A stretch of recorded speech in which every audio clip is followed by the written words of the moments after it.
네, 사랑하는 성도 여러분, 오늘 하루도 잘 지내셨습니까? 네, 우리 저녁 7시 30분, 우리 IBC와 함께하는 저녁 묵상에 여러분 참석해 주셔서 너무 감사드립니다.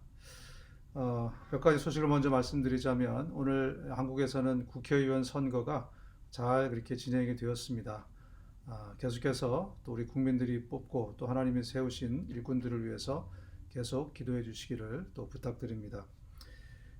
마스크를 착용을 안 하면 벌금을 문다 그런 얘기가 있습니다. 그런데 알고 보니까 그것은 그냥 권고 사항인 것으로 마스크 쓰는 것은 벌금 매길 정도가 아니라 권고 사항인 것으로 그렇게 밝혀졌습니다. 그래서 될 수 있으면 마스크를 쓰시고 혹시 잊어먹고 못 쓴다고 해도 벌금 내는 것은 아니다. 이렇게 아시면 되겠습니다. 이 코로나 바이러스를 치료하는 비용이 최대한 2만 달러 정도가 든다고 합니다. 그래서 보험이 없는 분들은 본인들이 2만 달러를 지불을 해야 된다. 그렇게 얘기가 되고 있습니다. 이 사태가 시작될 때 초반에 트럼프 대통령이 보험사하고 얘기를 해서 다 치료를 해준다. 이렇게 발표가 났었는데 이제 검사하는 비용은 공짜고 또 확진이 되면 그 치료 비용은 개인이 내야 된다. 이렇게 보험사가 정확하게 선을 그었습니다. 그래서 처음에 우리가 생각했던 대로 치료도 다 정부에서 해주는 줄 알았더니 그게 아닌 것으로 그렇게 드러났습니다. 오늘 말씀은 시편 3편의 말씀입니다. 여호와여 나의 대적이 어찌 그리 많은지요 일어나 나를 치는 자가 많으니이다. 많은 사람이 나를 대적하여 말하기를 그는 하나님께 구원을 받지 못한다 하나이다. 여호와여 주는 나의 방패시요 나의 영광이시요 나의 머리를 드시는 자이시니이다. 내가 나의 목소리로 여호와께 부르짖으니 그의 성산에서 응답하시는도다. 내가 누워 자고 깨었으니 여호와께서 나를 붙드심이로다. 천만인이 나를 애워싸 진친다 하여도 나는 두려워하지 아니하리이다. 여호와여 일어나소서 나의 하나님이여 나를 구원하소서. 주께서 나의 모든 원수의 뺨을 치시며 악인의 이를 꺾으셨나이다. 구원은 여호와께 있사오니 주의 복을 주의 백성에게 내리소서. 오늘 시편 3편은 다윗이 쓴 시입니다. 이 시편 3편은 다윗이 인생에서 가장 어려웠을 때 그때 쓰여진 시입니다. 자신의 아들 압살롬에게 배신을 당하고 도망하면서 쓴 굉장히 어두울 때 쓰여진 시죠. 그런데 왜 시편의 초반부에서부터 이 어두운 시가 쓰였을까? 많은 학자들은 우리 인생과 가장 닮은 시가 시편 3편이다 이렇게 평가를 하고 있습니다. 우리 인생은 쉽지 않습니다. 특별히 우리 그리스도인들의 인생은 쉽지 않습니다. 사탄의 영향력 아래 사는 사람들 가운데 우리가 함께 살아가기 때문에 우리는 인격적이고 우리는 그들을 사랑하려고 애쓰며 살아가지만 그들은 여전히 우리를 공격하고 이유 없이 미워하고 그렇기 때문에 우리 인생은 늘 원수와 함께 살아가는 듯이 그렇게 묘사가 되고 있습니다. 그러나 다윗은 오늘 하나님 때문에 승리를 이야기하고 있습니다. 천만인이 나에게 달려들지라도 하나님께서 나를 구원하실 것이고 결국은 하나님이 나의 방패 되셔서 그들의 뺨을 치실 것이고 하나님이 이기실 것이다 이렇게 고백하고 있습니다. 그렇습니다. 다윗의 고백처럼 그 어떤 어려움 가운데 있을지라도 하나님이 함께 계심으로 그분이 방패 되시고 그분이 우리의 요새 되시고 그분이 천만인이 달려들지라도 더 큰 힘과 능력으로 우리를 이끄실 것입니다. 우리 모두가 그 하나님을 바라보면서 그 어떤 어려운 환경 가운데서도 정말 이 승리의 소식을 외치고 선포하고 그렇게 살았으면 좋겠습니다. 네, 오늘은 우리 또 믿음의 식구 중에 한 분인 우리 황의정 집사님의 또 간증을 우리가 함께 나누면서 은혜의 시간 갖도록 하겠습니다. 할렐루야, 안녕하십니까. 황희정 집사입니다. 다들 평안하신지요? 또 어려운 시기에도 주님과 늘 동행하시며 지내시고 계실 줄 믿습니다. 요즘 제가 한 가지 습관이 생겼는데요. 또 어떤 무슨 일을 하던 어떤 사역을 맡던 일단 먼저 아멘으로 순종하면서 그 후에 주님의 마음을 찾아보는 습관이 생겼습니다. 또 그때마다 어떤 일이든 제가 능력이 있어서 또 잘해서가 아닌 그 일을 통해서 부족한 부분을 변화시켜 주시고 또 받은 은혜를 나눠주는 삶을 살아가라고 하는 그 주님의 마음을 느끼곤 합니다. 해서 목사님께서 저에게 간증을 준비하라고 하셨을 때 바로 아멘 한 후에 또 주님께서 뜻하시는 것이 무엇인지를 느껴보는 시간이었습니다. 오늘 이 시간을 통해 제가 받은 은혜를 함께 나누고자 합니다. 먼저 제 인생의 말씀 구절이 있는데요. 함께 나누기를 원합니다. 창세기 28장 15절 말씀입니다. 내가 너와 함께 있어 내가 어디로 가든지 너를 지키며 너를 이끌어 이 땅을 돌아오게 할지라. 내가 내게 허락한 것을 다 이루기까지 너를 떠나지 아니하니라 하신지라. 아멘. 저에게 있어서 두 번의 기회가 있었습니다. 우리 다시 말하면 두 번의 주님을 경험하는 시간이 있었습니다. 좀 더 구체적으로 말씀드리면 제가 두 번이나 쓰러진 경험이 있습니다.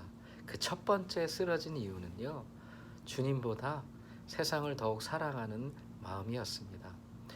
어린 시절부터 저는 주일만 되면 어머님이 주시는 그 헌금을 들고서 교회로 갔습니다. 주일 예배는 빠지지 않고 다녔고 또 성가대와 또 찬양팀에서 하나님을 찬양을 했고 모든 교회 활동에 또 적극적으로 참여했었습니다. 그러면서도 늘 한쪽 발은 세상의 즐거움과 손을 잡고 지냈습니다. 세상 속에서는 제가 크리스찬이 아닌 척도 하면서 자꾸만 하나님과 멀어진 삶을 살았었습니다. 돌아보면 그 시기는 항상 뭔가 허전한 상태였고 또 소망이 없던 시기였던 것 같습니다. 자꾸만 주님 앞에 보란 듯이 죄를 지으면서 살았었습니다. 그러던 중에 26살에 IMF로 인해서 또 하던 사업을 정리하고 또 미국에 들어오게 되었습니다. 또 그저 열심히 일해서 돈을 버는 것만이 저의 공허하고 또 허전한 마음을 달래줄 거라 믿으며 살았습니다. 그러나 제 마음은 여전히 늘 불안과 초조 속에서 지내는 삶이었습니다. 그러던 중 2002년도 10월 27일 새벽 5시 반이었습니다. 저의 사업을 도와주신 그 부동산 아저씨의 손에 이끌려서 교회 어떤 프로그램에 참석하게 되었고 그때 하나님을 직접적으로 경험하는 시간이었습니다. 그때 받은 말씀이 있습니다. 시편 2장 7절이었는데요. 내가 여호와의 명령을 전하노라. 여호와께서 내게 이르시되 너는 내 아들이라. 오늘 내가 너를 낳았도다. 그 순간 어린 시절의 모습부터 늘 주님이 함께 계셨고 너는 나를 잊으려고 도망 다녔지만 늘 함께 계셨다. 또 힘들고 지쳐 있을 때도 제가 또 한강다리 위에서 삶을 마감하려고 할 때도 주님은 늘 저와 함께 있었다고. 그 후에 저의 삶은 완전히 변화된 삶이 되었습니다.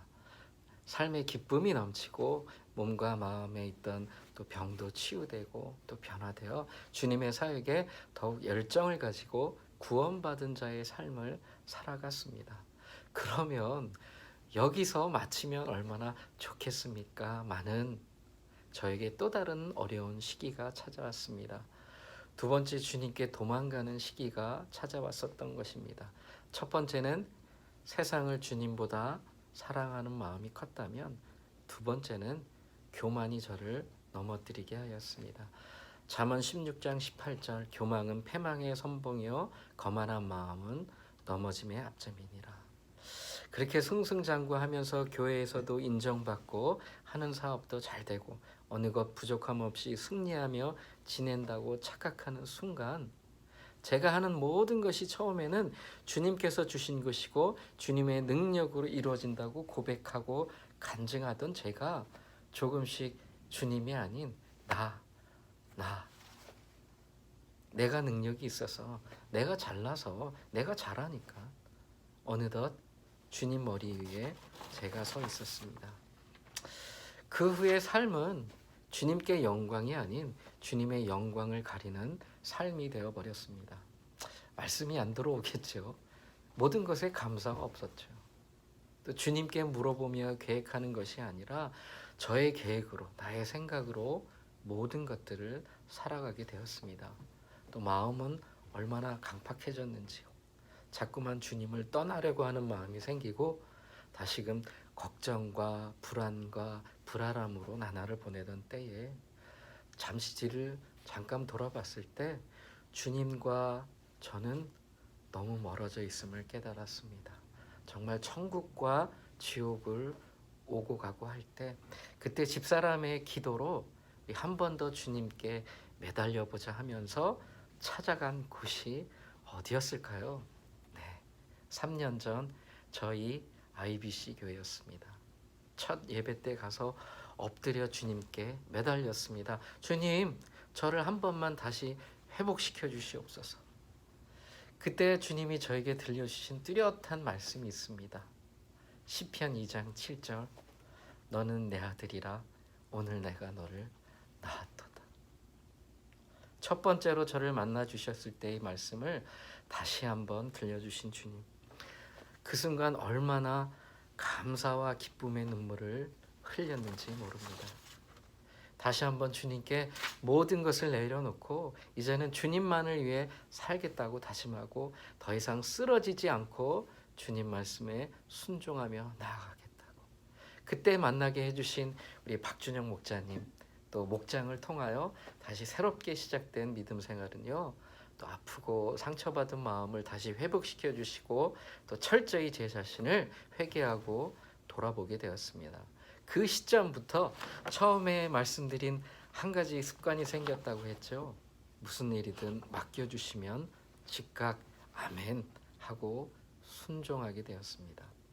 그러다 교회에 어려움이 생겼지만 저는 그 시간 역시 하나님께서 허락하신 시간임을 생각하면서 주어진 것에 순종하며 나아갔습니다.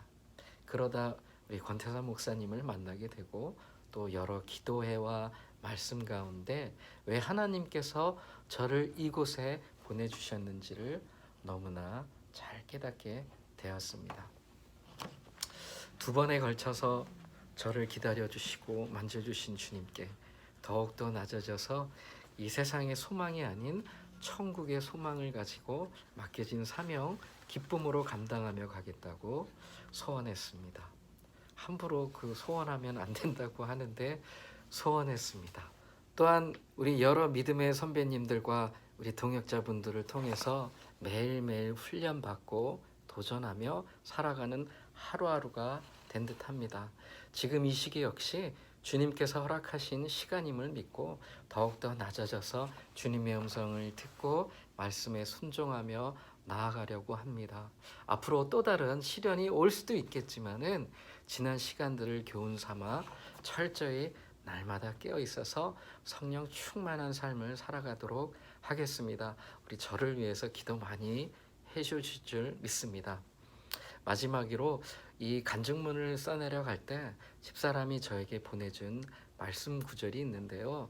집사람 역시 저희 교회에 와서 받은 말씀 구절이라고 합니다. 신명기 1장 31절 말씀입니다. 광야에서도 너희가 당하였거니와 사람이 자기의 아들을 안는 것 같이 너희의 하나님 여호와께서 너희가 걸어온 길에서 너희를 안으사 이곳까지 이르게 하셨느니라. 아멘. 저희에게 이곳 IBC 공동체까지 인도하여 주신 주님께 모든 영광을 올려드립니다. 감사합니다. 네, 귀한 은혜의 간증 감사드립니다. 또 여러분 이 밤에도 여러분들에게 드린 기도 제목 가지고 함께 기도해 주시고요. 저는 내일 저녁 다시 여러분 찾아뵙도록 하겠습니다. 감사합니다.